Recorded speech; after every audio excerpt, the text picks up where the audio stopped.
তো ভাই আমি দেখলাম মোহনলাল স্টারার L2 এমপুরান মুভি। তো কেমন লাগলো বলা যাক। আমি Arka, welcome to the new video. এখানে ক্যামিও আছে পৃথ্বীরাজের, কিন্তু মুভির লিড রোল মোহনলালেরও আমরা শুধুমাত্র এক্সটেন্ডেড ক্যামিও ভার্সানই দেখবো। এখানে প্রথমবার দেখলাম ভাই আমি যে কোনো মুভির লিড রোলই মুভির ক্যামিওতে আছে। মুভির ডিউরেশন লিটারেলি 3 ঘন্টার মতো, কিন্তু যদি মুভির লিড রোল মোহনলালের সমস্ত সিনগুলোকে একসাথে অ্যাড করা হয় তাহলে মনে হয় টোটাল আধ ঘন্টার মতন সময় পাওয়া যাবে।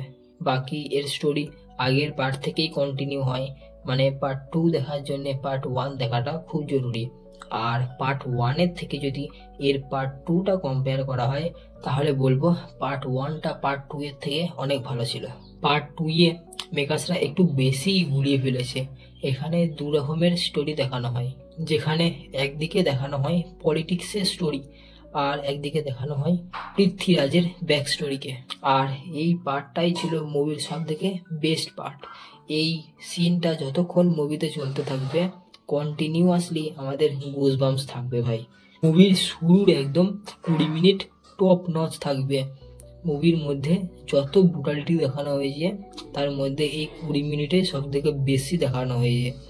আর তারপর থেকে আস্তে আস্তে মেকার্সরা দেখানো শুরু করবে পলিটিক্স। আর এখানেই মেকার্সরা এত বেকারভাবে টাইম নষ্ট করবে। প্রথম 20 মিনিট পর স্টোরি এত স্লো হয়ে যায় ভাই যে প্রত্যেকটা ডায়লগের পর সবার ফেস এক্সপ্রেশন আলাদা আলাদা করে দেখাচ্ছে।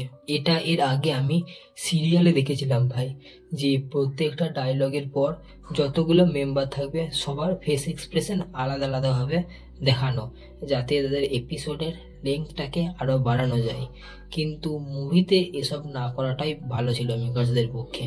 বাকি এরপর যদি মোহনলালকে নিয়ে বলা হয় তাহলে মোহনলালকে টোটাল 5 থেকে 6 বারই দেখানো হয়েছে মুভিতে। আর প্রত্যেকবারই তাকে ইন্ট্রোডিউস করানো হয়েছে এন্ট্রি সিনের সাথে। আর প্রত্যেকবার ওই এন্ট্রি সিনগুলোতে স্লো মোশন ছিল।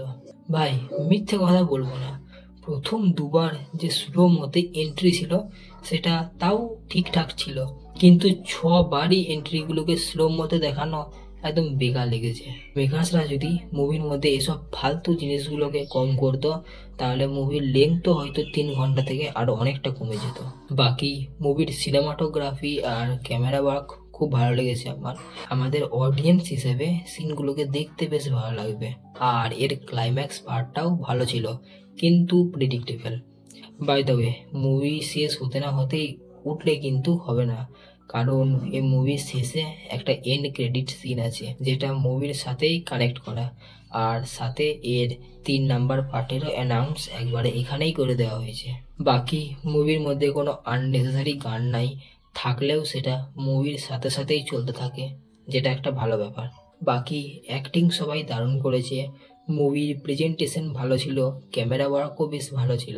তবে মুভির মধ্যে অনেক সিনই আছে যেগুলোকে কাটা যেত, দিয়ে মুভিটাকে আরো ছোট করা যেত।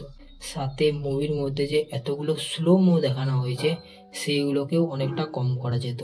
আর স্লো মোগুলোকে বাদ দিলে মুভিতে এমন কিছুই ইম্প্যাক্ট পড়তো না, বরঞ্চ আরো মুভিটা দেখতে ভালো লাগতো। তো ভাই আমার কাছে মুভিটা ভালোই লেগেছে, কিন্তু এর পার্ট 1-এর মতন নয়। তাই ওভারঅল দেখে একে আমি দেবো 3 আউট অফ 5 স্টার। আবার দেখা হচ্ছে নেক্সট ভিডিওতে। বাই, সাবস্ক্রাইবটা করে দাও।